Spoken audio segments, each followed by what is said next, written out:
Hello, hi there. Today we are going to talk how to start speaking in English. Well, this is one of the complicated thing for most of English learners. I mean, those are really beginners. They don't know how to start speaking in English, right? So I am going to suggesting you some of most recent my experience that I've been trying with somebody.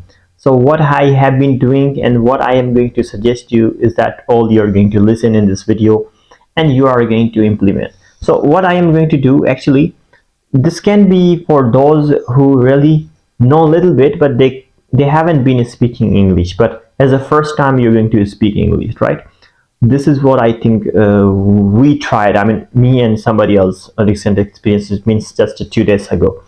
So my life is very recent practical experience, and with this experience you're going to learn a lot of interesting points and a lot of interesting ways to implement on your daily life to improve your English speaking, and you will be able to start in English. I mean, you will be able to start speaking in English. So that's what I think my main purpose to having you. So let's begin with my experience, not going to waste time. Actually, when you would like to see that you have been studying in college or you have been studying in university, most of the time they only teach you grammar, right? Grammar, or kind of just theoretically thing. So you are going to study by copy pen writing, and you are not going to speak a lot of time. If you're suppose you're in an institute and you're going to learn English, of course they are going to help you with grammar almost. If you have a 1 hour class, that's 45 or 50 minutes they will be just teaching grammar. The last 5-10 minutes they will help you to in speaking. But I haven't seen these cases in my past experience that I have been there. Maybe I have been there more than twice I have been taking tuitions when I was a student. I'm not talking about recent, I'm talking very long ago when I was in schools and I was used to taking kind of classes and tuitions. It was only two times in my life I have been. So two of them was just teaching us spelling of Apple alphabet, whatever, because I was very young.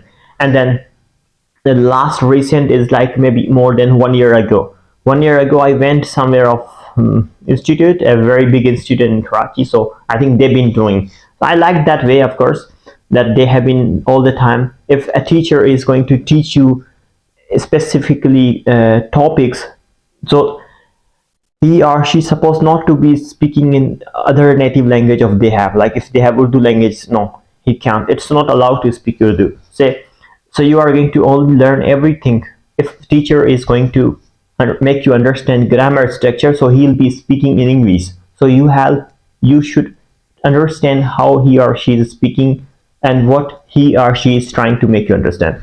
But when you go to schools, they are usually speaking or your native language, Hindi, Urdu, whatever, and they will help you. So that's what I mean. That's completely different.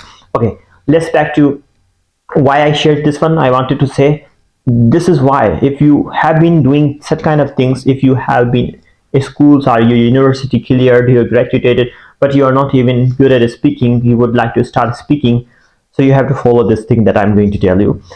Actually, this is a very interesting, very small thing to do.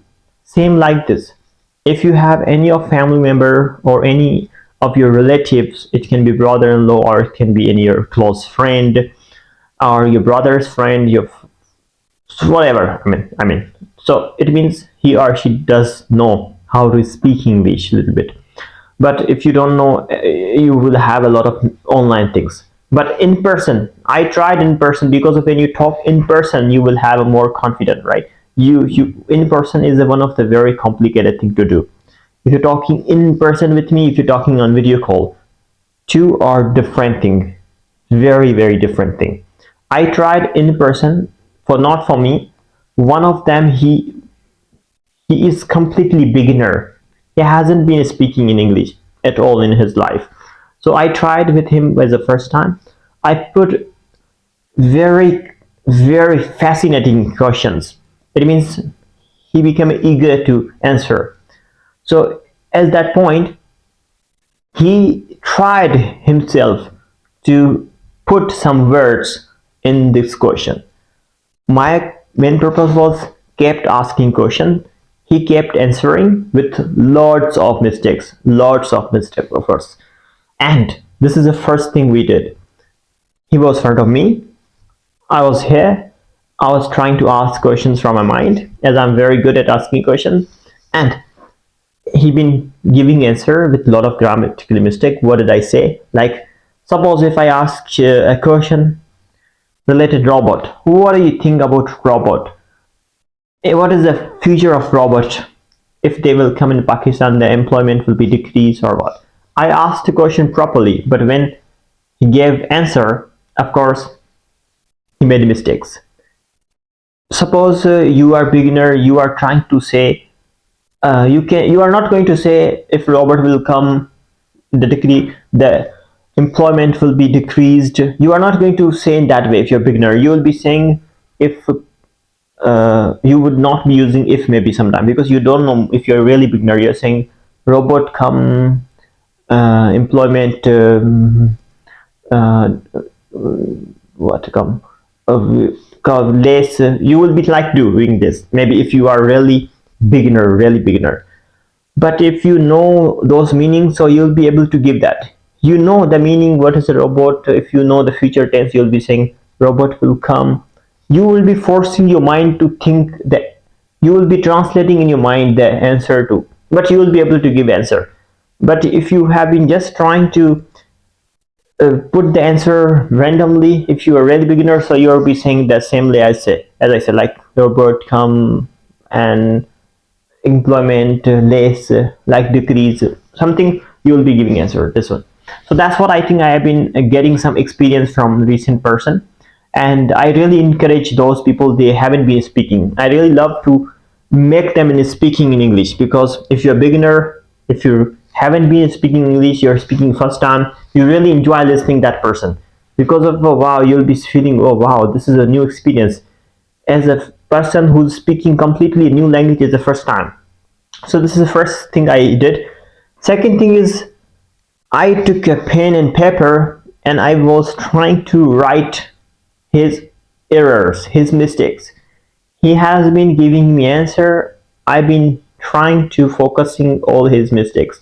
I was writing on it, and I was just understanding, and I was trying to reply. I was trying to point out his mistakes, whatever he has been making mistake. I've been writing down. This is second thing I did, but I did not interrupt him. I just kept writing his mistake. Once he finished first, second, third questions answer that I've been asking, and then third thing what I did to ask him to sit beside, and I just tried to him to correct them, the correction of the old mistake. And then I said, if you were saying I going, you have to say I am going. If you said I can go but I couldn't, so you have to say I wanted to go, but kind of things, lot of things, a lot of kind of mistake. I cannot remember all of them at this moment, but he made a lot of mistake, and I tried him to make perfect. So that's all three things as a practically, and recently I did tried a small experience. I hope you're going to start speaking in English with this very small three tips, and try to make a person, if it's beginner, start to have with them. Second, try to just speak with them whatever he's doing, and write down your mistakes during, write down his or him mistake while he's speaking. And third thing, to check together and make them understand, make them believe that you have been doing this mistake and you don't need to be doing anymore. That's all.